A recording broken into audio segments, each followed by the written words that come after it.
This next call came in from one of our listeners in Atlanta, Georgia. He's a complete stud. Hey, here's Stanton telling us his $30 million story. Stanton is with us in Atlanta, Georgia. Hey, Stanton, I understand you got to brag. By the way, folks, we invite people to call in and brag because there's very few places in America today you can brag about success. And you should brag about success because it inspires other people to do it. So, Stanton, tell me your story, man. Yes, sir. Really excited to be on the phone with you, Dave, and love the podcast. I started my I'm a general contractor in Atlanta, Georgia. Started the business about 4 years ago, and last year we did just over 16 million in sales, and I made a net profit of 1.5 million. And then this year we're on pace to do almost 30 million. Wow! Same kind of margins. Yes, sir. Yeah, we'll be probably in the 2.5 range this year. I hate it when that happens. Way to go, man! How old are you? Yeah. I am just turned 37. Man, you are killing it. So you're a GC. What are you building, residential, commercial? No, it's all commercial. We do a lot of K through 12 renovations, additions, municipal work, and also like self-storage facilities. Okay, very cool. Good for you. Good for you. So you're going to do like $36 million this year and make $2.5 million net profit. Yes, sir. And doubled it in 1 year. And what were you the year before you did 16 million?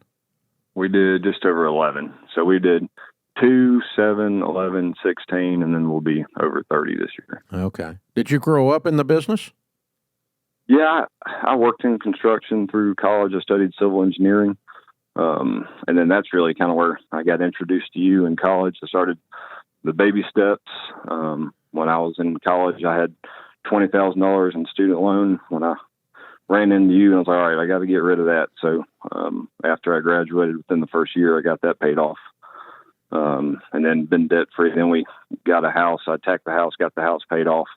And I have 4 kids. So a lot of people looked at me with 4 eyes when I said I was quitting my job to start my own business. But now it's, kind of being debt free and not having any debt was allowed me to do that. And, I've always been entrepreneur minded and wanted to do that. So I started the company, and it's been going well. So you started, because you'd followed us on the financial stuff, you started following the EntreLeadership principles too then?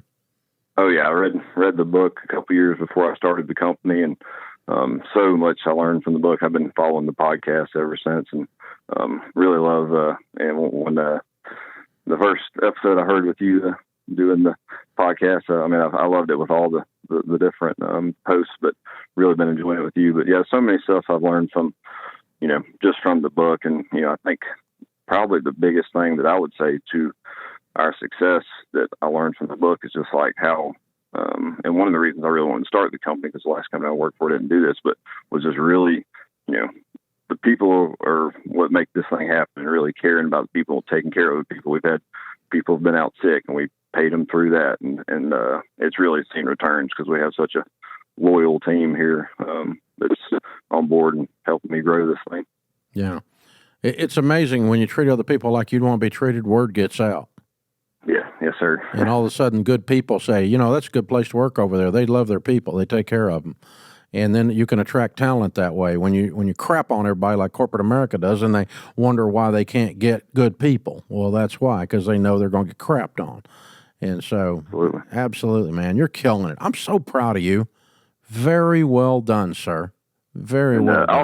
I also have a question for you. So I have 3 key leaders now on my team: the operations manager, a senior project manager, and then a pre-construction manager. In the next few years, I want to, kind of appoint one of those guys to be my direct report and kind of have everyone filter down from there. And just wondering what advice you would have to kind of build that person up into that position as over the next couple of years to be able to handle that.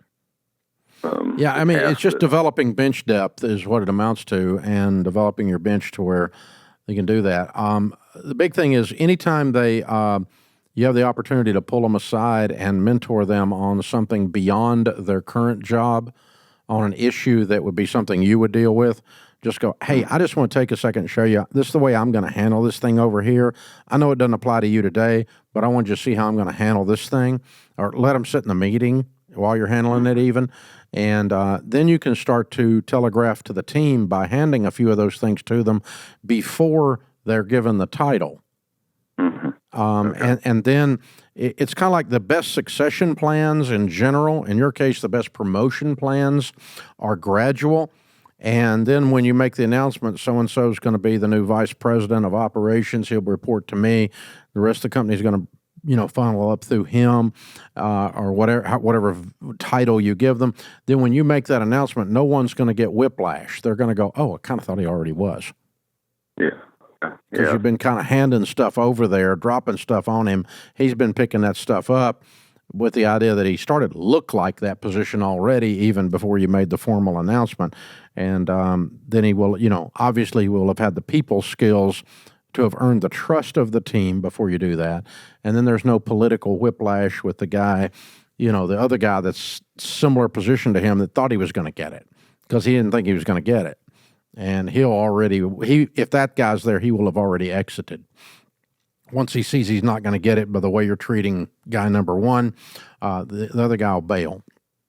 And you'll have to replace that position. If he's a guy that wants that role and he sees he's not going to get it, that you're going to lose him probably. But that'll be part of your process too. So very, very well done, Stanton. So gets out of debt from a civil engineering degree using the financial peace principles, plugs into EntreLeadership, treat people like you want to be treated, grows a business in just a series of years to last year being 16, this year being $35 million. I love this country. I love what somebody like Stanton can do. Man, what a stud. Way to go, man. Way to go. That's just impressive.